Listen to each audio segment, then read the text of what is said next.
There are 8 cranial bones and 14 facial bones that make up the skull.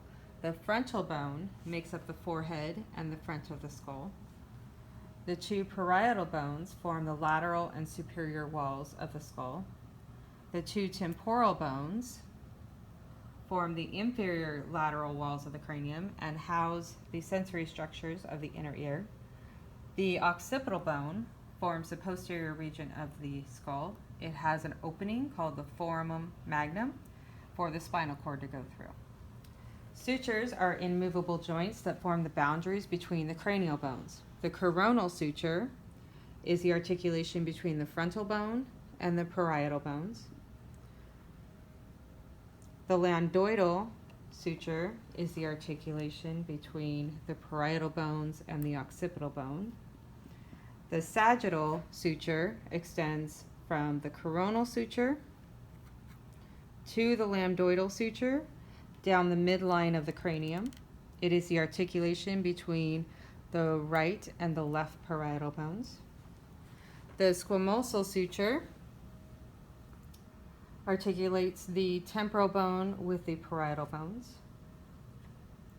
The sphenoid bone is shaped like a butterfly. It articulates with just about every bone in the cranium. It has the sella turcica that houses the pituitary gland. The ethmoid bone is between the orbits and is the roof of the nasal cavity.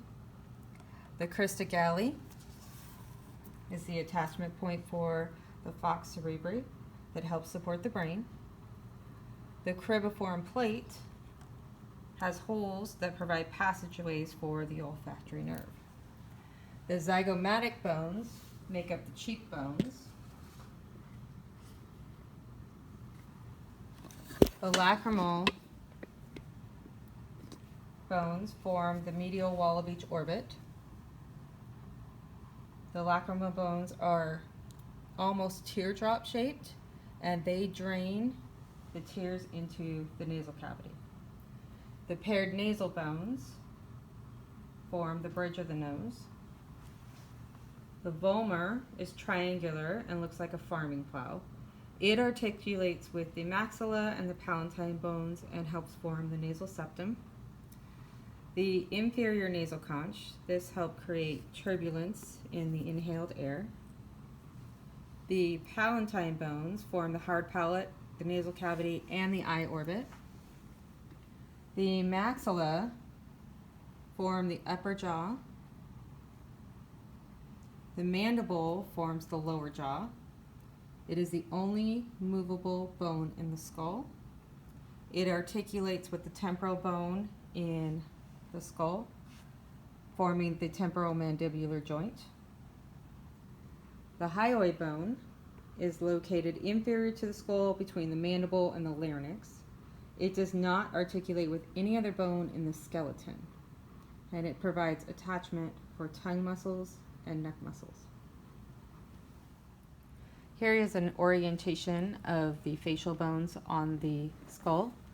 These are the zygomatic bones. They form the cheekbones. These are the nasal bones. They form the bridge of the nose. This is the ethmoid. These are the lacrimal. These are the inferior conch. This is the vomer.